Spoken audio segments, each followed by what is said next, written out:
Hello. All right, so this lecture is on information visualization. We'll talk about graphing, dashboards, and the principles that you should follow with it. One thing I'd like to note is just keep in mind this quote by Stephen Few, save the pies for dessert, reference to pie charts. All right, so what is information visualization? So it's the use of computer supported interactive visual representations of abstract data to amplify cognition. By abstract data, we typically mean numerical values. And then we ask, why do we use information visualization? And going back to our previous lecture on just general psychology of HCI, it's largely has to do with our memory chunking ability. So as we discussed then, chunking is an imperfect and kind of unpredictable process.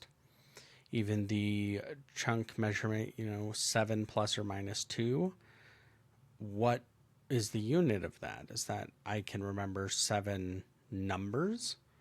Or is it 7 whole zip codes? Or how does that work? And different people can develop chunking strategies for different components or different, I'd say, component units of that. So one of the biggest struggles we run into, especially if you look over here at our chart, our auditory capacity right here is at 5 letters, but our visual capacity is at 17. So nearly triple the capacity there. So it's often really difficult to handle raw numerical data in a memory reliant way. So that we can actually encode this and retain it in a way that is valuable for us. So if we look at this and we say how many circles, you could pause this and count them, but just instinctively we don't know. Because our visual system doesn't focus as much on the number of things. If each one of these things was a bear in our immediate foreground, the number of bears is largely tangential to the fact there are bears and multiples. So remember that our visual perception is often driven by that. But if we organize them, so humans have advanced visual and perceptual capabilities. We are really great at recognizing visual patterns. And when we talk about getting the gist of a scene within a tenth of a second, that also applies to visualizations. And so here, it's easy to count that there are 22 circles. And remember this graphic from before. So we are visually wired. So 70% of all your sensory receptors are in your eyes. Half your brain is involved in visual processing. But for us, in information visualization, it's the last point here. We can get a sense of a visual scene in less than 1/10 of a second.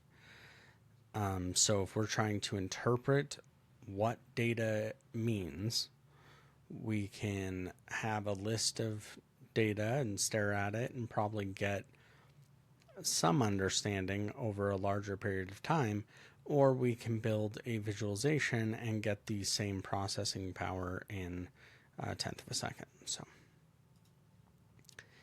now, history of data visualization, this is always an interesting one. So I know our initial definition talked about computer supported visualizations, which is the current standard, but you don't have to have a computer for visualization. So data visualization existed long before digital systems.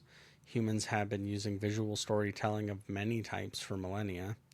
And here's some more prominent examples, and we'll go through each of them individually, from the 1700s and the 1900s, long before computers were even considered as technology. We were still using visualization. So if we look at Napoleon's march to Moscow, so This was one from Menard in the mid 1800s. The thickness of the brown line is proportional to the numbers of soldiers. Black is also the return trek. You have critical aspects like the crossing of the river here. Notice how the line was larger and then suddenly wasn't. And along this we have a line graph at the bottom showing temperature, which is also interesting as we compare that to the troop deaths. So what does this visualization tell us? Whoops, sorry about that. What does this visualization tell us? Well, it tells us that Napoleon lost a lot of troops going to Moscow and coming back, and it appears that temperature really played a role in that. Then you have Playfair in the 1700s, largely considered the father of most of our graphs and everything. So this was the invention almost of an area and a line chart, and it is based on a time series. And this was an interesting first stab at this. But what you'll find is this isn't that much different from how we do area and line charts now, especially if we're including them in similar, if we're trying to graph them together. We typically do this. Here's another example from Playfair. This is a bar chart from the early 1700s, and was one of the first ones that we saw here. One thing I wanted to draw attention to that is interesting is there are some data points that are null where we don't have any data. And I thought it was interesting that he marks these with a 0 instead of just the absence of a bar. So that's an interesting one. Now with, our modern sensibilities, we see bar charts more frequently. So we may not require something like that, but that is still an interesting way to bring clarity for that. Looking at Florence Nightingale's work, so, famous nurse. So this is how she demonstrated that her changes to care were led to an improvement in the amount of deaths. This was a really, challenging thing because these wedges are areas that correspond to a death per 1,000. So the geometry involved alone to do this by hand, now we have computers to do all this for us, but we see is the death rates increased, and then we have the commencement of improvements, drastic decrease, and then it continues to decrease. So this is from the mid 1800s as well. Here's another one that I really like, Harry Beck's London Tube Map. This is from the 1930s. It was a really good first step at a wayfinding graphical system that was really interesting. It involved directional signage. There's even spacing between elements, which helps, but distance is still also captured. And just take a moment and just look at how this is kind of all developed. And what's interesting is this map would probably still be relevant today in a lot of cases, so which is particularly interesting. So, all right, so looking at information visualization, like I said, we're concerned with abstract data. So this is data that does not have a well-defined representation in a 2D or 3D space. That's kind of the way to ground it. And as we think about it, we're really trying to develop visualizations for what we call the visual analytics loop. So we start with data, we transform the data, clean it, whatever we have to do. It gets mapped onto a visualization. The user interacts with the visualization, gains knowledge, You also have the bottom loop here where we've got data mining getting thrown into models or parameters, which then again improve the knowledge and end up being aspects of the overall loop. So now we're going to go into Edward Tufte's principles for visualizations. These are kind of really foundational. There are other principles that have kind of come around, but I wanted to capture these. These are the one, if somebody asks for principles of information visualization, you won't be wrong saying these ones. So the two primary goals, let's say, tell the truth, do it effectively. And the 6 principles of how we do that are graphical integrity, and we'll go into each of these kind of individually as we go through. So graphical integrity is we avoid distortion of numbers by graphical device. No spatial reasoning trickery allowed. Above all else, show the data. You maximize the data to ink ratio within reason. You erase non-data ink within reason.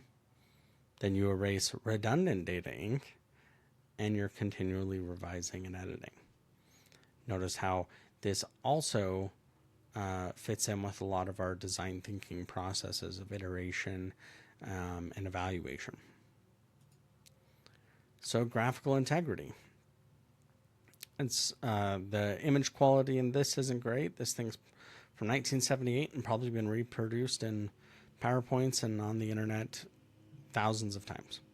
But what this captures is that if you look here, this line way down here represents 18 miles per gallon and it is 0.6 inches long. Where down here, it represents 27.5 miles per gallon and it's 5.3 inches long. So the actual ratio, the proportion of these lines is not equal. This is what I talked about with avoid spatial reasoning trickery. Here's another example of one. Speaking of which, if you ever want to explore really great graph failures, look up news, especially mainstream news since like the late 90s. All of them are terrible usually. So this is depicting a linear graph, correct? But it's not linear. The difference between this point and this point are 2 million. The difference between this point and this point are 4.5 million. And then the difference between this point and this point is 1.5 million. That's not a linear relationship. Here's another one that you'll see, especially bar charts. They always pull shenanigans here with labeling stuff. If you just looked, you would think that in this is percentage of Americans that identify as Christians in 2019. If I don't look at the numbers, wow, that's a massive decrease over 10 years, when in reality it's a 12% decrease. So these are all graphical integrity problems. So going back to some Playfair examples, right? Above all else, show the data. And Playfair did a great job of that. We have all of the data in terms of our variable of interest. We have the time series. This obviously would have been done on some kind of a graph paper, so we can identify where on the points we are. This is a good manifestation of showing the data there. So on that topic, we're going to look at data to ink ratio. Now, this one thing we'll talk about, we'll throw around some numbers, but don't worry about the numbers as much. It's you may one day be asked to calculate this. I still don't even know how one would do that really. There's probably nowadays there's probably some image parsing programs that could do this, but the thing you have to understand is just your data ink and the total ink used to print the graphic should be as close to 1 as possible. That's the maximum efficiency, is that all of the ink that's used to print the graphic is used for data. So here's a simple example. In this first graph, we've got lines, we've got this coloration, but none of it actually is valuable for data. So we can get rid of it all and get a closer to 1 data ink ratio. So we talked about these first two. We're going to go into these last three in kind of a long example here. So bear with me. We'll go through a bunch of slides here where we're taking these steps, and you can see it in real time. So this is a common graph that you'll see in a lot of data visualization scenarios, been used a lot from Joey Chertyshuk here. So here is a graph. Looks neat. Would have been right at home in a math textbook in 1996, probably. So we're looking erase non-data ink. So first step, let's remove the background. Okay, that's a little bit better. That's also, oh, whoops, clicked too far. Now we've got this gray background. Let's get rid of that. Okay. Erase redundant data ink. So this is when you have content or aspects of this, elements, let's say, that do reflect data, but it's redundant. It's reflected somewhere else. So we removed our label box because we have labels on our x-axis. We also removed the calories over here because we have it up here.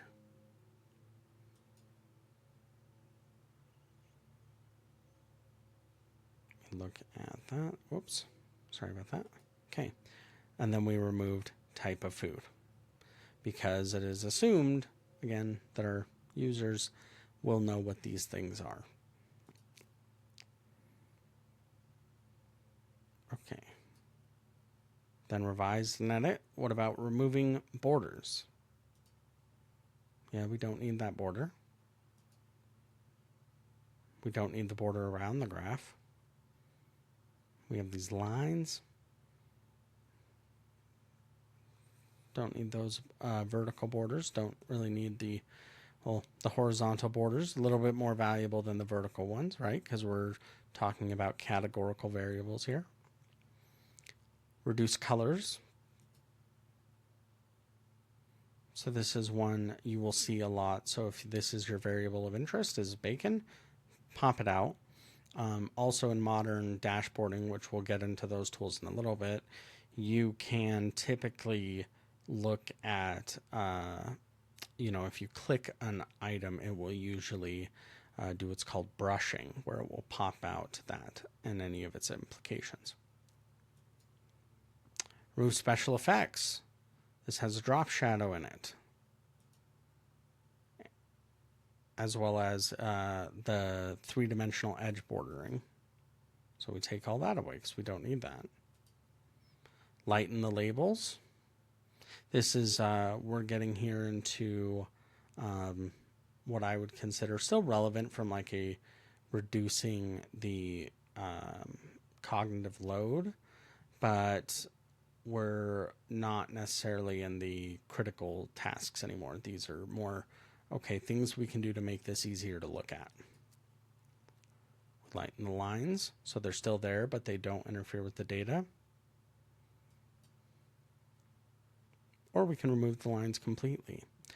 And this, you'll have different opinions. Some people, if you're doing a graph like this, really like keeping the horizontal lines. Some people don't. So like if we go back here,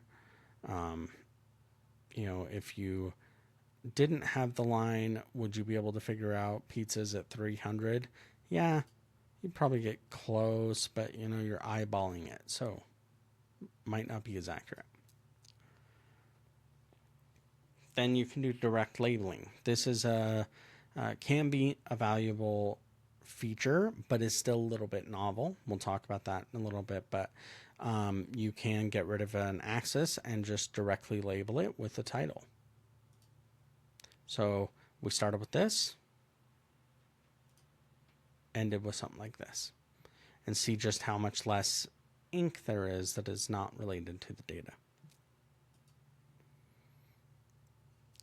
And in that spirit, we look at, this kind of famous quote that perfection is achieved not when there's nothing more to add, but when nothing is left to take away. So this is a factor I really want you all to understand here is the lie factor. So the size of an effect shown in the graphic, and you divide that by the size of the effect in the data. And so you obviously want this relatively low, if humanly possible. But like this chart, for example, has a lie factor of 14.8. Here's the same exact data, just in a simpler graph that shows progression in a way that doesn't use spatial trickery to get us to come to some conclusion. Here's another one, the use of an area to portray one-dimensional data is problematic. Area has 2 dimensions. So in here, we're looking at, that editing went wrong there, but when we're looking at the percentage of doctors, right, the overall size of the doctor does not change proportionally to the actual ratio, and that can be problematic there. Here's another one. Again, clever in, okay, the purchasing power of the dollar is going down, so they're instead shrinking the dollar. But again, area has 2 dimensions. So a more accurate representation, for example, of Carter's dollar would be about double that size if we're aligning this down here. Plus, this also is one of those things of you can sometimes judge when a visualization is taking something that we know to be a little bit more complex and demonstrating it simply.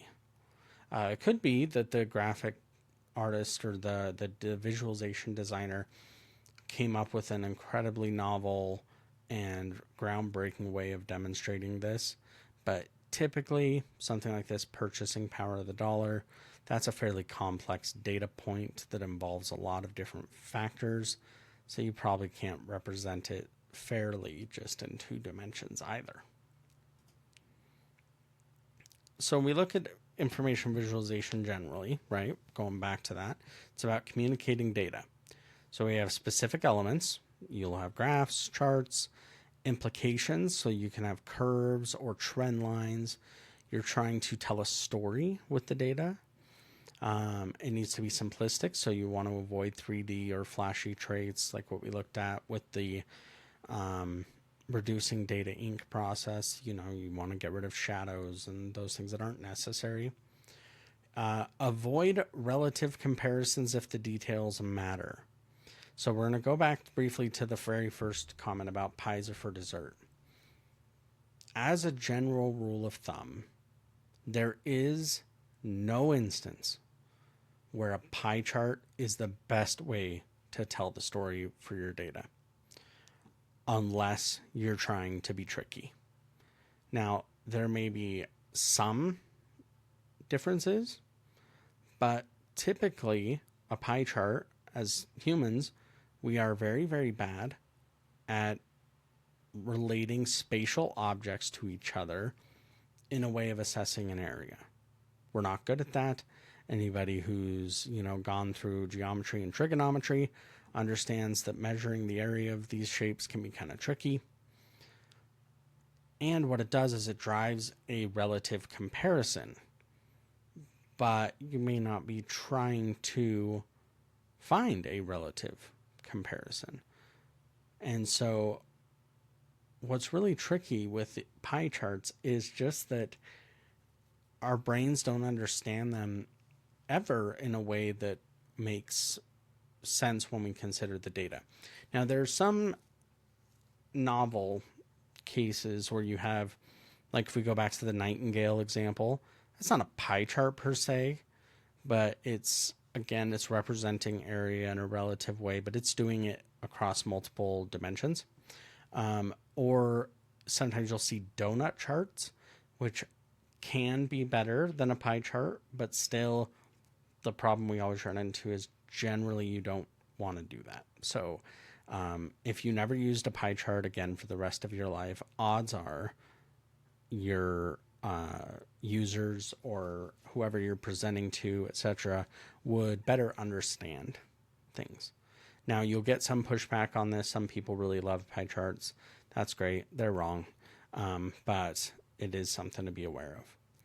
Now, you also want to be careful around novel applications of established models. So, when we talked back about direct labeling, when you're moving the label from the axis or the value from the axis to actually on the graphical element, that is super neat and can be very effective depending on what you're doing, but it's still relatively new.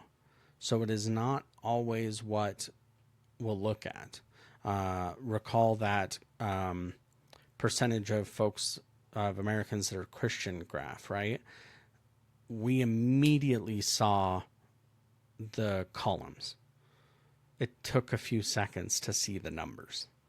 So, it's kind of still an open question on like direct labeling versus keeping it in an axis. It would probably largely depend on how we're used to seeing data.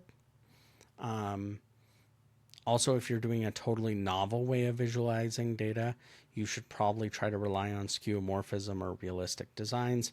So a great example, which you'll see in a lot of different applications now, is if someone's displaying temperature, they do it in a thermometer shape. That just restates, even though the thermometer shape, right, it's become like the save icon. A lot of people have never seen a mercury thermometer like that, but we know what it's talking about. So if you see a bunch of numbers and a column embedded within a thermometer shape, we assume it's temperature. Obviously, don't then do that for like sales or something. I mean, some people do that for like fundraising, but yes, you want to try to keep it with whatever you're referring to, not, hey, we're going to use a thermometer for wind speed or something. So visualization tools, that we're spoiled for choice right now. So we have obviously Microsoft Excel and all the various variants there. Power BI, which is a newer, last 5 years or so, Microsoft product. It took a lot of the power user tools from Excel and kind of expanded on them. Tableau is another one that's a private company. Now, Power BI and Tableau in particular are dashboard building software. So you're not just building solitary graphs, you're building dashboards in there. Processing.js is when you use D3 is a pretty common JavaScript framework now for information visualization design. And R, as well as ggplot in the Python realms, have a lot of different features for that. Now, just some bad examples just to show kind of how we interpret certain things. So here's on the right, this is a geometrically, let's say, sound graph.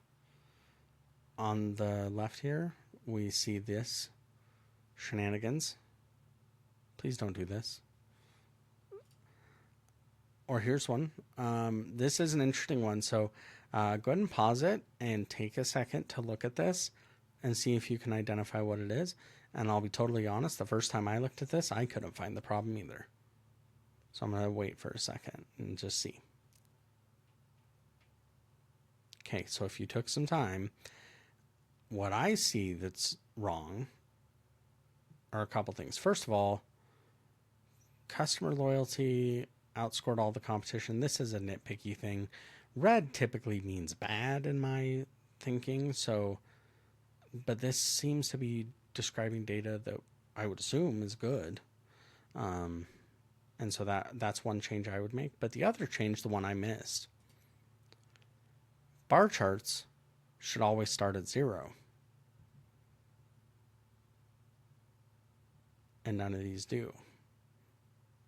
And notice in particular, right, when you don't start your chart at 0, but you have 3 equal columns here, you get some weird ratio bending.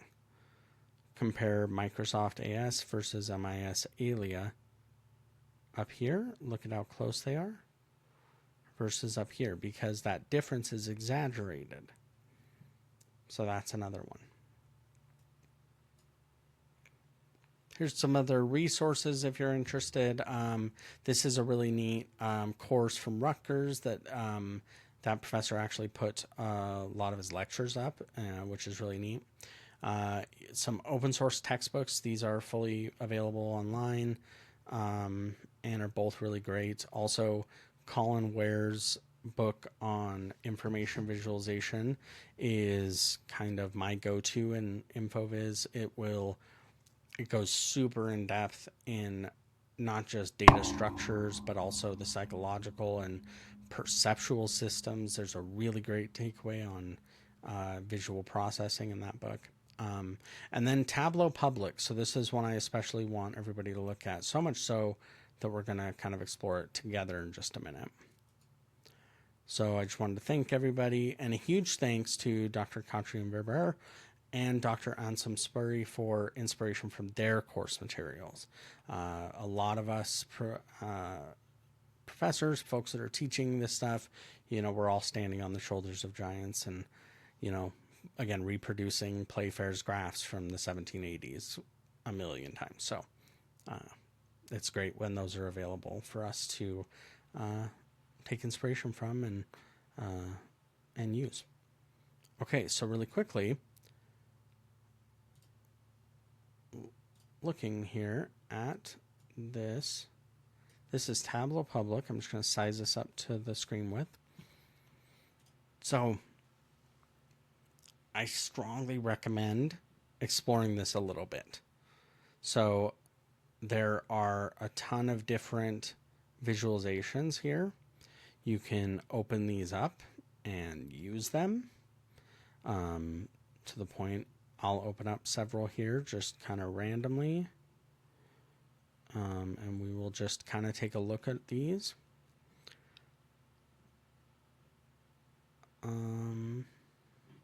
There's also right here Iron Viz. So this is something also, if you're interested, Google Tableau Iron Viz, and you can go back for a few years and see the Iron Viz submissions there. What Iron Viz is, at TableauCon every year, there's a challenge called Iron Viz where people have to go on stage, they get given a data set, and they have to build the visualization dashboard in real time on stage in front of everybody. And then they're judged accordingly. And there's some really, really interesting stuff that comes out of Iron Viz. So I definitely recommend, if you're interested in this, take a look and explore some of those. But if we just click around here on some of these ones that we're looking at, right? Here's a dashboard that, let's see, this is looking at IMDb votes. Here we have a specific episode. We can hover over, so we have a tool tip here. That's what that's called when you hover over an item and you get a little pop-up. And then notice how we can click this and it will keep it. Now, it could be that because this is just on Tableau Public, that it might not be one that you're in particularly wanting to look for, but let's see if we pick Season 1, Episode 9. Does it change? Not through there. So often what you'll see, though, is all these data points will be connected. So if you click one, there we go. If you click one, see that this changes. And sometimes you will see it go the other way. So maybe I click, a certain layer or a certain season or something, and everything will update relative to that. So that's an interesting one there. We have world literacy rates. Okay. So we have Europe. We've got some stuff over here. What's this do? Okay, so we can sort by continent. We can get data from, okay, we'll stay on Africa, that's fine. We can get data in a scatter plot, line charts by gender. Oh, and a heat map. Heat maps are, this kind of structure is a heat map, but tree maps will be similar. Tree map is a heat map that also uses area, so the blocks might get bigger. But this is interesting. We can scroll through, okay. So that's looking at just some of those visualizations. What's this? Looks like education's impact on literacy rates. Okay. All right, so we see that. And here's where we're looking at. Is this just focused on financial impact of literacy rates? So we could look at line charts by continent. Again, another heat map. So that's really interesting. So in this visualization, not only do we have layered data sets, we also have an entire navigation bar. We can click this, to expand the actual data set. It may not load, sometimes it doesn't, but it did. So we can actually look at the data that they used. And what does a country view do? Okay, so we still have this. We're looking at continent, all. What if I just go to Europe? Okay, everything updates. So there's the dashboard.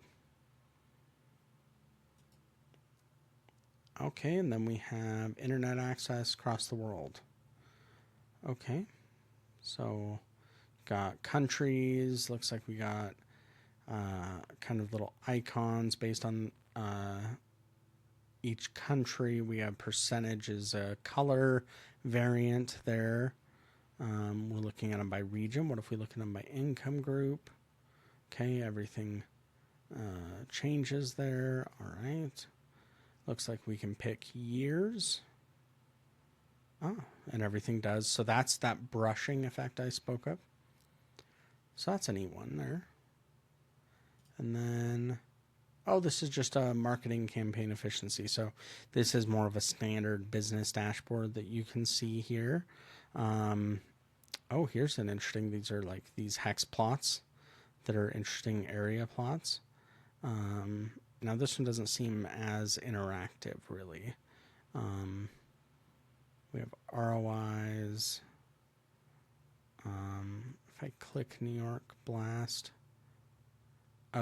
animations are paused. So sometimes you'll run into this on public, and sometimes you need to actually download Tableau, which I believe is still free for students, and then you can actually open these locally and see how they all work, which is neat.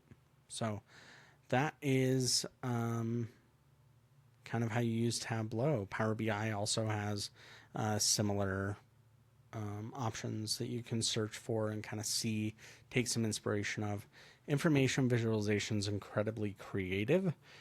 You can come up with tons of different ways to design these things. Some will work, some won't, but it is a valuable process to take. So I hope this was useful and was an engaging one, and I hope you make good use of it. Thanks.